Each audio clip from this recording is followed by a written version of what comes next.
नमस्कार, के news national में आपका स्वागत है। मैं हूं दीप्ति। चलिए नजर डालते हैं 60 खबरों पर फटाफट। हर रोज एक सेब खाने से कई तरह की बीमारियां होने की आशंका कम हो जाती है। सेब के बेहतरीन गुणों के कारण इसे जादुई फल भी कहा जाता है। इसमें पर्याप्त मात्रा में एंटीऑक्सीडेंट और बीमारियों से लड़ने वाले तत्व पाए जाते हैं। इससे डायबिटीज का खतरा भी कम हो जाता है। यूएस डिपार्टमेंट ऑफ एग्रीकल्चर में पब्लिश एक रिसर्च के मुताबिक 2000 कैलोरी वाली डाइट में 2 कप फ्रूट शामिल करने की सलाह दी जाती है, जिसे लगभग एक सेब खाकर पूरा किया जा सकता है, क्योंकि एक मीडियम साइज का सेब करीब 1.5 कप फ्रूट के बराबर होता है। 182 ग्राम के एक सेब में 2 से 4% manganese, copper, vitamin A, E, B1, B2 और B6 होता है। सेब में पॉलीफेनॉल्स की भी पर्याप्त मात्रा पाई जाती है, जो शरीर को हेल्दी रखने के लिए जरूरी होते हैं। जो लोग खाना खाने से पहले सेब खाते हैं, उनका पेट ऐसे लोगों की तुलना में जल्दी भर जाता है जो लोग सेब या उससे बनी चीजें नहीं खाते। रिसर्चर्स कहते हैं कि अपनी मील से पहले जो लोग सेब खा लेते हैं, वो सेब न खाने वाले लोगों में तुलना में 200 कैलोरी कम कंज्यूम करते हैं। देश में सोने की मांग तेजी से बढ़ रही है। 2021 और 22 जून तिमाही में सोने की मांग 2020 और 21 जून तिमाही के मुकाबले 19.2% बढ़ी है। अगर आप भी सोने में निवेश करना चाहते हैं तो सही समय है। एक्सपर्ट्स का मानना है कि आने वाले दिनों में सोना आपको बेहतर रिटर्न दिला सकता है। लॉन्ग टर्म के लिए सोने में निवेश फायदेमंद रहता है। बीते 5 सालों की बात करें तो सोने ने 56% का रिटर्न दिया है, यानी सालाना 11% से भी ज्यादा। अगस्त 2016 में सोना 31,000 रुपए प्रति 10 ग्राम पर था, जो अब 48,000 पर आ गया है।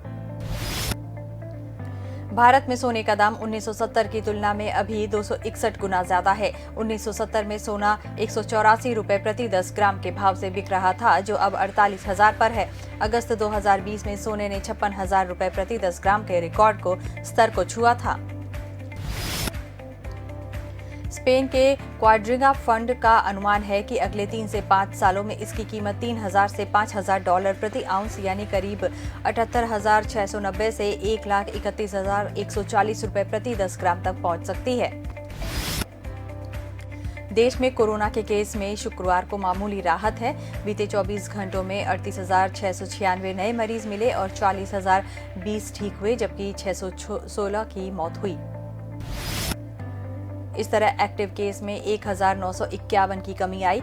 इससे पहले बीते 3 दिन से एक्टिव केस में बढ़ोतरी हो रही थी।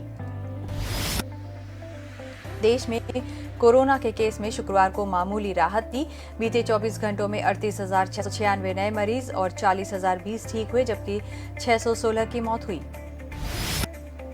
इस तरह एक्टिव केस में 1,051 की कमी आई। इससे पहले बीते 3 दिन से एक्टिव केस में बढ़ोतरी रही। केरल की स्वास्थ्य मंत्री वीणा जॉर्ज ने कहा कि अगले कुछ दिनों में राज्य में कोरोना के मामले 2 गुने हो सकते हैं। सीमा विवाद को लेकर भारत और चीन के बीच सुलह की कोशिशें आगे बढ़ रही हैं। 12वें राउंड की मिलिट्री कमांडर लेवल की बातचीत के 6 दिन बाद दोनों देशों ने गोगरा हाइट से अपनी सेनाओं को हटा लिया। वहां बने अस्थायी निर्माण और ढांचे भी ध्वस्त कर दिए गए हैं।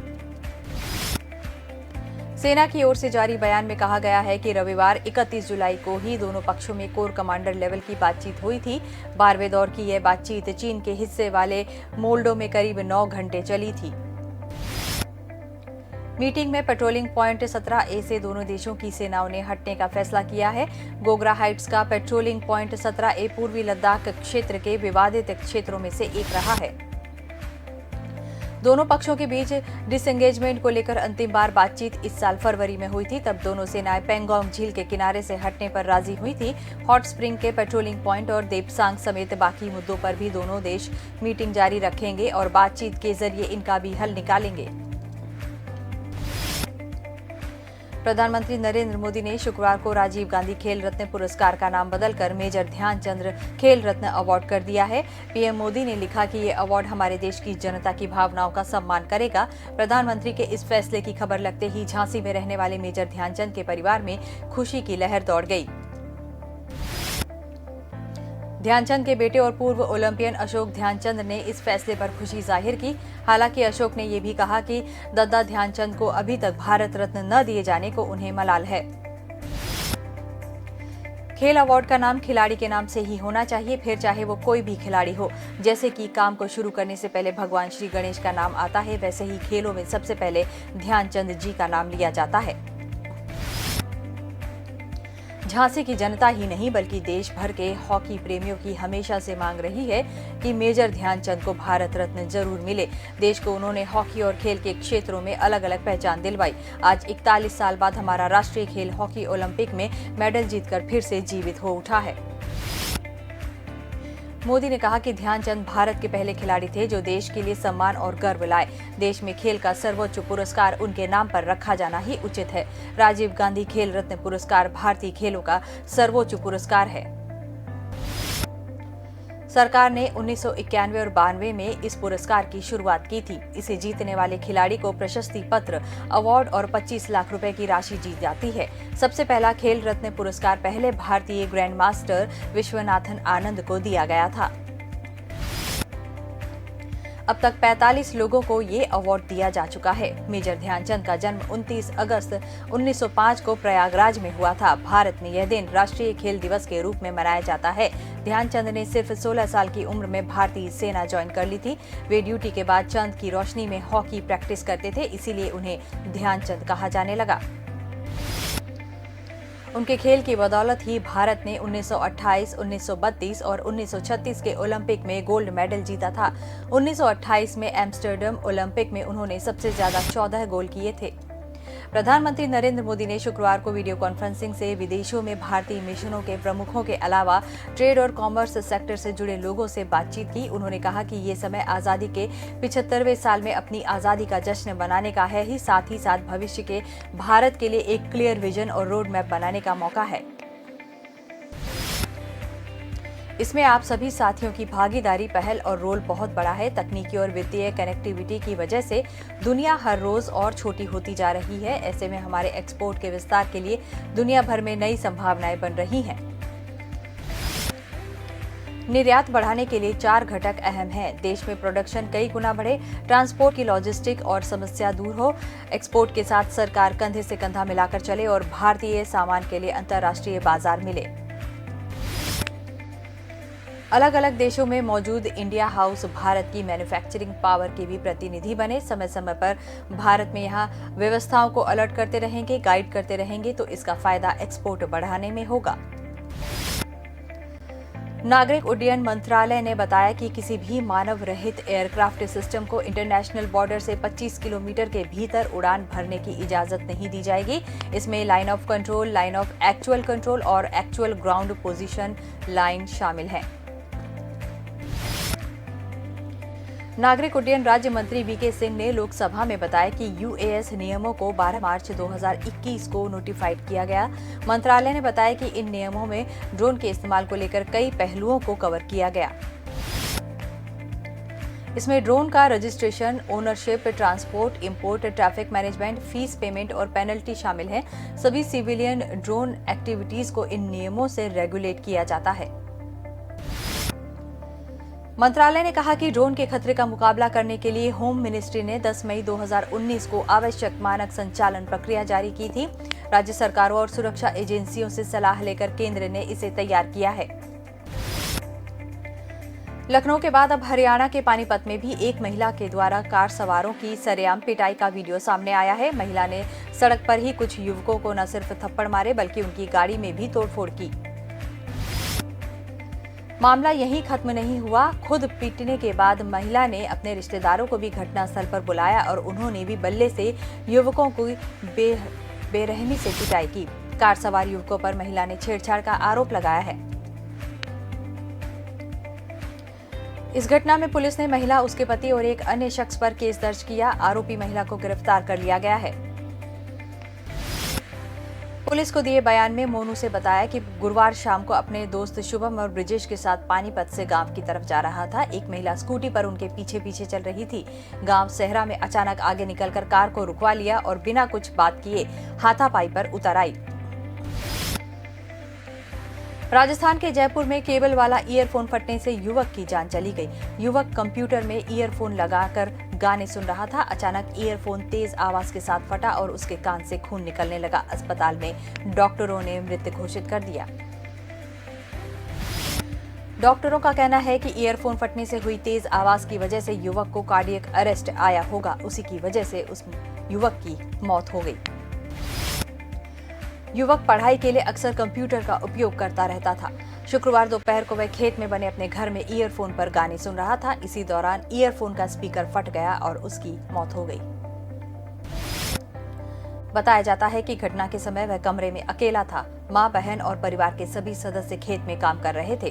तेज आवाज सुनकर सभी दौड़ आए और परिजनों ने पोस्टमार्टम नहीं कराया, इसीलिए पुलिस ने भी कोई केस दर्ज नहीं किया है।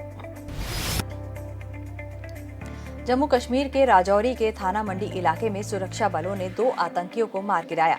उधर सांबा जिले के राजपुरा सेक्टर में बॉर्डर के पास हथियार बरामद हुए। आशंका है कि इन्हें पाकिस्तानी ड्रोन से गिराया गया है, क्योंकि इस इलाके में ड्रोन देखा गया था।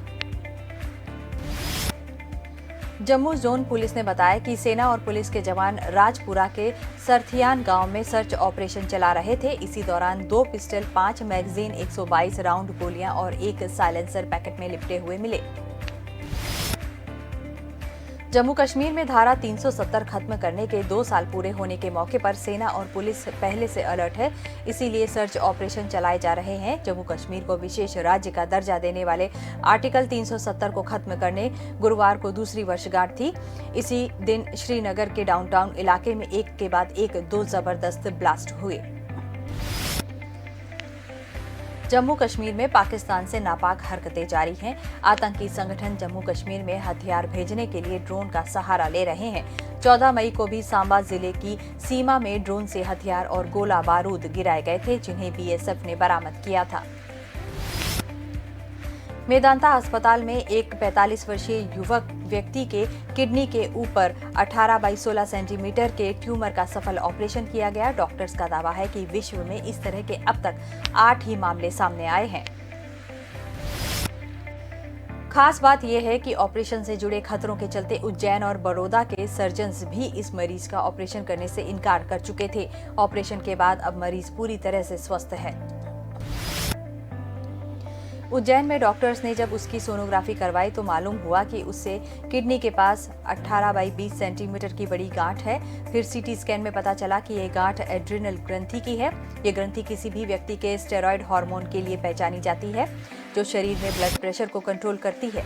मरीज की सर्जरी 5 घंटे चली, क्योंकि इस दौरान बार बार उसके ब्लड प्रेशर को कंट्रोल किया जाता रहा। अंततः इसका ऑपरेशन सफल रहा। 5 दिन अस्पताल में रखने के बाद इसे डिस्चार्ज कर दिया गया। ग्वालियर चंबल क्षेत्र में बाढ़ से भले ही राहत मिली हो, लेकिन खतरा अभी टला नहीं है। इधर अशोकनगर, विदिशा, राजगढ़, गुना और छतरपुर टीकमगढ़ में हालात बिगड़ गए हैं। यहाँ के बांध लबालब हैं। सभी डैमों के गेट खोलकर पानी छोड़े जा रहे हैं। जिले का सबसे बड़ा बांध राजघाट में अधिक पानी भरने से यूपी एमपी को जोड़ने वाले पुल के ऊपर करीब 8 फीट तक पानी पहुंच गया है। इसके चलते बांध के 6 गेट खोले गए हैं। इनसे 56 लाख लीटर प्रति मिनट पानी छोड़ा जा रहा है। जिले में लगातार बारिश से बढ़ते जलस्तर के बाद मोहनपुरा डैम के 17 में से 8 गेट खोले जा चुके हैं। डैम से लगातार 1400 क्यूसेक पानी छोड़ा जा रहा है। छतरपुर टीकमगढ़ में धसान नदी पर बने बांध सुजारा बांध से जलस्तर बढ़ गया है। इसके 12 में से 3 गेट खोल दिए गए हैं। राजस्थान के जोधपुर में नशे के बड़े नेटवर्क का खुलासा हुआ है। एसओजी ने लाखों रुपए की प्रतिबंधित दवाओं के साथ रमेश बिश्नोई नामक युवक को गिरफ्तार किया। पुलिस ने खुलासा किया कि ड्रग्स की जगह इन दवाओं का इस्तेमाल किया जाता है।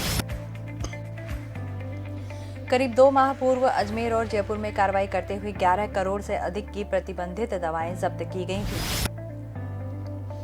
एसओजी अधिकारी जब्बर सिंह ने बताया कि टीम को जोधपुर के सांगरिया में प्रतिबंधित दवाओं के बेचने की सूचना मिली थी। जांच हुई तो सूचना सही निकली। यहां भारी मात्रा में दवाइयों का स्टॉक है। ट्रामाडोल और अल्फाजोलम दोनों ही प्रतिबंधित दवाइयां हैं। ट्रामाडोल एक पेन किलर है जो नशीले ड्रग की कैटेगरी में आता है। इसे फाइटर ड्रग भी कहते हैं। अल्फाजोलम भी एक नशीली दवा है। इसे साइलेंट किलर के नाम से जाना जाता है।